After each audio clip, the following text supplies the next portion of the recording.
He wasn't dressed like a soldier, didn't carry a rifle, and never stood at attention. They assigned him to mop floors, treating him like he didn't matter.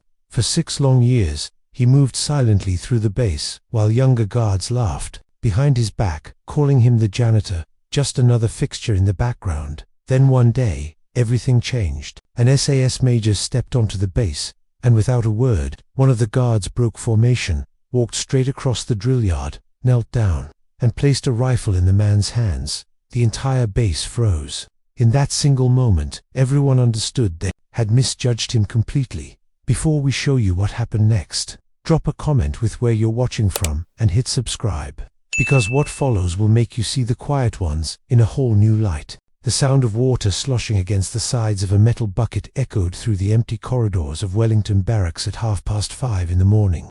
William Ashford moved his mop in steady, methodical strokes across the polished linoleum floor, his weathered hands gripping the handle with the same precision he'd once used for entirely different purposes. The man was in his late 50s, his frame still broad beneath the navy blue janitor's uniform, though his shoulders carried a weight that had nothing to do with the physical demands of his job. To the young recruits who shuffled past him on their way to morning formation, Ashford was nothing more than part of the furniture, a fixture of the barracks who'd been there longer than anyone could remember, invisible in the way that cleaning staff often become to those they serve. They'd snicker as they walked by, sometimes deliberately scuffing their boots on the freshly mopped sections just to watch him clean it again without complaint. "Oi, old man," one of the newer recruits called out that particular Tuesday morning, his voice echoing off the institutional walls. "Missed a spot there by the door." The young man couldn't have been more than 19, his uniform crisp and his attitude even crisper. His companions laughed, the kind of cruel laughter that comes easily to those who've never truly been tested. Ashford didn't look up. He never did. He simply adjusted his grip on the mop handle and continued his work, moving with a rhythm that spoke of years of practice. But if any of those recruits had looked closer, they might have noticed something unusual about the way he moved. There was a precision there, a military bearing that hadn't been entirely worn away by time and circumstance. The sound of approaching footsteps changed everything. These weren't the careless steps of recruits late for formation. These were the sharp, measured clicks of polished military boots on linoleum, each step deliberate and purposeful. The laughter died instantly as the young soldiers snapped to attention, their faces draining of color as they recognized the approach of serious authority. Major Ellis Grant of the Special Air Service stood in the doorway, his pale eyes scanning the scene before him. Grant was a man who commanded respect through presence alone. His bearing, speaking of operations in distant places that would never appear in official reports. He was younger than Ashford by perhaps 15 years, but his face carried the kind of lines that came from making life fandeth decisions in the world's most unforgiving places. Those pale eyes locked onto Ashford's back, and something shifted. In Grant's expression, it was as if he'd seen a ghost, or perhaps a legend he'd thought was merely a story told in the quiet corners of officers' clubs. The Major's hand moved unconsciously to his sidearm, not in threat, but in a gesture of profound respect that none of the watching recruits could possibly understand. Grant stepped forward into the corridor, his movement causing the recruits to press themselves against the walls. The only sound was the gentle splash of Ashford's mop in the bucket, the older man seemingly oblivious to the tension that had suddenly filled the air. But there was something in the set of his shoulders, a slight stiffening that suggested he was very much aware of what was happening behind him. "Color Sergeant Ashford," Grant's voice cut through the morning quiet, hoarse with an emotion that surprised even him. The words hung in the air like a physical thing, and suddenly the recruits understood that something monumental was occurring. Though they couldn't begin to grasp what it meant, Ashford's hands stilled on the mop handle. For a moment it stretched into eternity. The corridor was silent, except for the distant sound of morning formation beginning in the courtyard outside. Then, slowly, deliberately, Major Grant began to move forward. Each step seemed to carry the weight of history, of recognition long overdue. The Major reached for his service rifle, the weapon that had seen action in theaters of war that would remain classified for decades to come. With movements that bordered on ceremonial, he extended the weapon toward the man who still stood with his back turned, mop in hand, as if offering something far more significant than simple metal and polymer.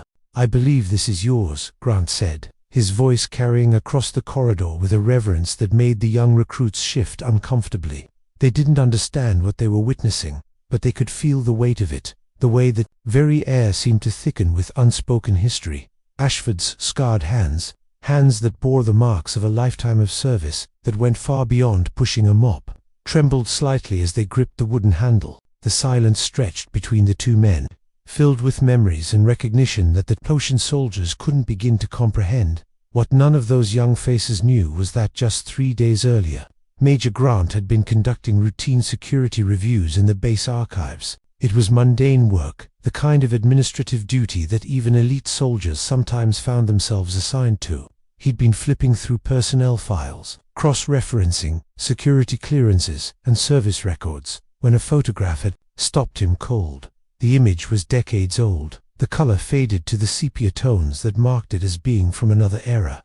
It showed a young man in the distinctive uniform of the Coldstream Guards, standing at attention beside Queen Elizabeth II herself. The man's face was younger, unmarked by the lines that would later etch themselves there, but the eyes were unmistakable. They were the same eyes that Grant had seen countless times in the corridors of Wellington Barracks, though he'd never truly looked at them before. The caption beneath the photograph had been even more shocking.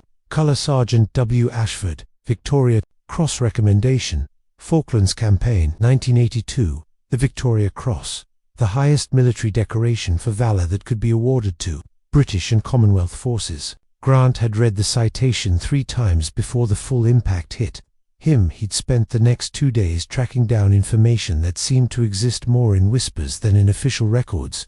Conversations with retired officers who spoke in hushed tones about actions that had never been fully documented. Stories about a young color sergeant who had carried wounded men through minefields while under heavy artillery fire. Tales of heroism that bordered on the mythical, performed by a man who now cleaned the floors of the same barracks where those stories were occasionally told. The more Grant learned, the more extraordinary the story became. William Ashford hadn't simply been a good soldier. He had been exceptional in ways that defied belief. The Falklands War of 1982 had been a brief but brutal conflict, fought in conditions that tested men to their absolute limits. Ashford had been 28 years old when his unit was deployed to those windswept islands in the South Atlantic. A color sergeant in command of men who looked to him for leadership in the face of an enemy that was both determined and well-entrenched. Action that had earned him the Victoria Cross Recommendation had taken place on a hillside outside of Goose Green. During one of the fiercest engagements of the entire war, Argentine artillery had found the range on his position, and what had begun as a routine patrol had quickly turned into a nightmare of exploding shells and automatic weapons fire. When the smoke cleared, Ashford's unit had taken heavy casualties, with 6 men down and enemy positions overlooking their location. Any reasonable commander would have called for evacuation, would have waited for supporting fire or air cover to suppress the enemy positions. Ashford had looked at his wounded men, calculated the time it would take for medical evacuation to arrive, and made a different choice entirely. He had stripped off his equipment, keeping only his rifle and medical kit, and begun the most extraordinary display of courage that any of the surviving witnesses would ever see. 6 times Ashford had crossed that killing ground. 6 times he had exposed himself to concentrated enemy fire to reach wounded men and carry them back to safety. The first trip had been under covering fire from his remaining soldiers. By the 3rd trip, ammunition was running low, and the covering fire had become sporadic. By the 6th and final trip, he was moving alone across ground that was being swept by machine gun fire, relying on nothing but speed, luck, and a determination that bordered on the superhuman dot. The last man he'd carried to safety had been his best friend, Lance Corporal Danny Morrison. Morrison had taken shrapnel from an artillery round, his leg nearly severed below the knee. Ashford had fashioned a tourniquet from his own belt and had begun the long carry back to safety when a second artillery barrage had begun falling around them. What happened next was something that Ashford had never spoken about. Not to the investigating officers who had recommended him for the Victoria Cross. Not to the psychiatrists who had tried to help him deal with the aftermath, and certainly not to the young recruits who saw him only as the quiet man who mopped their floors. Morrison had died in his arms during that final crossing, blood loss taking him just 50 meters from safety. Ashford had carried his friend's body the rest of the way, unwilling to leave him behind even though the weight made him an even easier target for the enemy gunners. The citation for his Victoria Cross had been written by his commanding officer, Lieutenant Colonel James Harrison, who had watched the entire action through binoculars from a safe position 500 meters away. Harrison had been a career soldier, a man who had seen combat in Northern Ireland and had thought he understood what courage looked like. Watching Ashford cross that killing ground 6 times had redefined his understanding of human bravery. For conspicuous gallantry and intrepidity at the risk of his life, above and beyond the call of duty, the citation had read, Colour Sergeant Ashford's actions in the face of determined enemy resistance saved the lives of 6 wounded soldiers and demonstrated the highest traditions of military service. The words were formal, bureaucratic, and utterly inadequate to describe what those who witnessed it had actually seen. But Ashford had never received that medal. When the ceremony had been scheduled, when the photographers had been arranged, and the Queen herself had cleared her calendar to present the highest honor her military could bestow, Ashford had simply failed to appear. He had submitted a letter, through his commanding officer, a single page that had requested to be withdrawn from consideration for any decorations related to the Falklands campaign. The letter had been brief and formal, but those who knew Ashford could read between the lines. The guilt of being unable to save Morrison, combined with the trauma of watching so many others die, had broken something inside him. He couldn't accept recognition for actions that, in his mind, represented his greatest failure rather than his finest hour. Grant had tracked down Colonel Harrison, now retired and living in Devon, to understand what had happened to Ashford after the war. The old colonel had invited him for whiskey and conversation in his study, surrounded by the memorabilia of a long military career. Harrison's eyes had grown distant as he recalled those days. He was never the same after Morrison died, Harrison had explained, swirling the amber liquid in his glass. Oh, he continued to serve, continued to do his duty, but something had gone out of him. The spark that makes a leader, the confidence that men follow into hell itself, it just wasn't there anymore. Ashford had requested transfer to administrative duties, citing a desire to step back from frontline service. His request had been granted, though his superiors had been puzzled by the decision. Here was a man who could have written his own ticket to advancement, who could have commanded battalions or served in the highest levels of military intelligence. Instead, he chose to fade into the background, to become invisible in the way that only the military bureaucracy could make a man. For 15 years, Ashford had served in various administrative roles, always competent but never seeking advancement or recognition. He had processed paperwork, managed supply chains, and performed 1,000 small duties that keep a military organization functioning. His colleagues had known he was a Falklands veteran, but the details of his service had remained buried in classified files that few had reason to access. When Ashford had reached retirement age, he had surprised everyone by requesting permission to remain at Wellington Barracks as civilian maintenance staff. The request had been unusual but not unprecedented, and given his years of faithful service, it had been granted without much consideration. What no one had understood was why a man with his experience and qualifications would choose to spend his golden years mopping floors and cleaning toilets. The truth was simpler and more tragic than anyone had imagined. Ashford needed the routine, the structure, the familiar sounds and smells of military life. He needed to be surrounded by young soldiers, even if they didn't know who he was or what he had done. In his own quiet way, he was still serving, still taking care of the men who wore the uniform he had once worn with such distinction. What the recruits didn't know, what nobody knew, was that Ashford's real work began after they had all gone to bed, while the barracks settled into the quiet of night watch. While the young soldiers slept peacefully in their beds, Ashford would begin his true routine. It started with the nightmares, the same dreams that had haunted him for decades. He would see Morrison's face, would feel the weight of his friend's body growing heavier as life left it. He would hear the whistle of incoming artillery, the sharp crack of rifle fire, the screams of wounded men calling for help he couldn't provide. When the dreams became unbearable, when sleep became impossible, Ashford would rise from his small apartment in the staff quarters and make his way to the barracks proper. He would retrieve his mop and bucket, his familiar tools, and begin cleaning floors that were already spotless.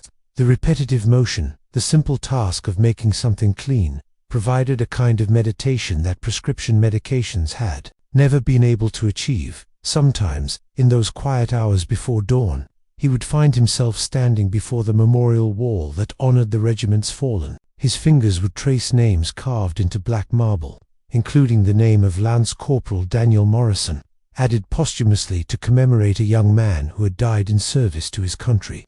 Ashford had been the one to recommend Morrison for that memorial, though he had never mentioned his own connection to the fallen soldier. The irony was not lost on him that his greatest moment of courage had become the source of his deepest shame. The same actions that had saved 6 lives had also cost him the one life that mattered most to him.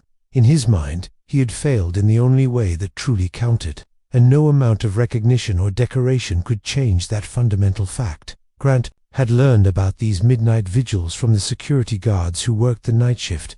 They had grown accustomed to seeing Ashford moving through the halls in the small hours, mop in hand, his face bearing an expression of profound sadness that none of them had ever felt qualified to address. He was a fixture of those lonely hours, a ghost haunting the halls of his own making. As Grant delved deeper into Ashford's story, he began to understand the full scope of what had been hidden in plain sight. This wasn't simply a case of a decorated veteran choosing modest employment in his retirement. This was a man who had sacrificed everything, including his own mental health, in service to ideals that he no longer felt worthy of claiming. The Major had contacted other Falklands veterans, men who had served with Ashford during those crucial weeks in 1982. Their stories painted a picture of a leader who had been beloved by his men, respected by his superiors, and feared by his enemies. They spoke of a man who had never asked them to go anywhere he wouldn't go first, who had shared his rations when supplies were short, and who had somehow managed to keep morale up even in the darkest moments of the campaign. Bill Ashford was the kind of soldier who makes you proud to wear the uniform. One veteran had told Grant over a pint in a London pub, when he told you everything would be all right, you believed him, even when the evidence suggested otherwise. When he said to follow him, you didn't question it, you just went. But those same veterans also spoke of the change that had come over Ashford after Morrison's death. The easy confidence had been replaced by a kind of desperate competence, as if he were trying to prove something to himself that no one else required proof of if he had continued to perform his duties flawlessly. But the joy that had once characterized his service had disappeared entirely. It was like watching a man drown in slow motion, another veteran had explained. He was still there, still doing everything that was asked of him, but you could see he was dying inside. We all tried to help, tried to get him to talk about it. But Bill had always been a private man. After Morrison, he became almost completely withdrawn. Grant had also spoken with medical personnel who had treated Ashford in the years following the Falklands. The official diagnosis had been post-traumatic stress disorder, a condition that was still poorly understood in the 1980s. The recommended treatment had been limited to basic counseling and medication, approaches that had proven largely ineffective. For someone carrying Ashford's particular burden of guilt and grief, the more Grant learned about the man who quietly cleaned the floors of Wellington Barracks, the more he felt compelled to act. Here was a genuine hero, a man whose actions had embodied the very best of military service, and he was being treated as invisible by the very institution he had served with such distinction. The injustice of it gnawed at Grant. Professional soldier that he was, the Major began to formulate a plan, something that would restore Ashford's rightful place in the respect of his peers, without causing the kind of public attention that might make the older man uncomfortable. Grant understood that Ashford had chosen anonymity for reasons that went beyond simple modesty. Any recognition would have to be handled carefully, with sensitivity to the psychological wounds that time had never fully healed. Grant's first step was to gather the kind of evidence that would be impossible to deny or dismiss. He requested access to classified combat footage from the Falklands campaign, grainy film taken by military photographers and reconnaissance personnel during the height of the fighting. What he found was better than he had dared hope for. Actual footage of Ashford's heroic actions on that hillside outside Goose Green. The film was of poor quality, shot from a distance by a cameraman who had been more concerned with survival than cinematography, but it was unmistakably authentic, showing a lone figure moving repeatedly across an area of open ground while explosions burst around him. Even at a distance and in poor resolution, the footage captured something of the extraordinary nature of what Ashford had accomplished. Grant also began to quietly reach out to the current personnel at Wellington Barracks, feeling out their attitudes. and preparing for what he hoped would be a moment of recognition rather than embarrassment. He was careful not to reveal too much, but he began to plant seeds of curiosity about the maintenance worker who seemed to know an unusual amount about military protocol and equipment handling.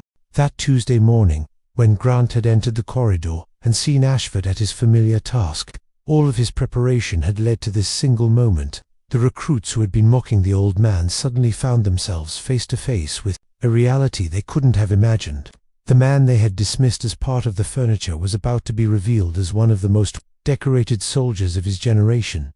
As Grant knelt and extended his rifle toward Ashford, the gesture carried meaning that transcended simple respect. It was an acknowledgement of service that had gone unrecognized for too long, a passing of recognition from one generation of warriors to another.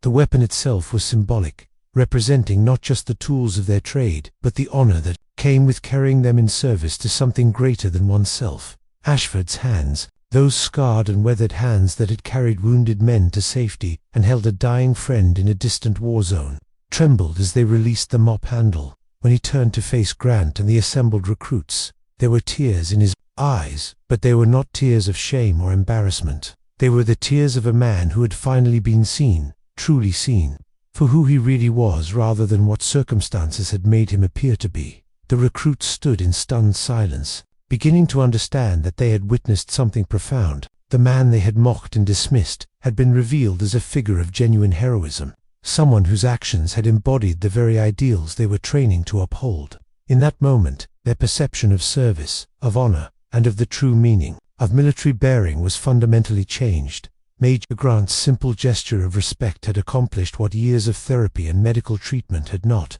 It had returned William Ashford to his rightful place in the community of soldiers, not as a broken veteran hiding from his past, but as a man whose sacrifices had earned him the eternal respect of those who understood what true service meant. The mop-wielding janitor was gone, replaced by the color sergeant who had never truly left, only waited in the shadows for someone to finally see him clearly.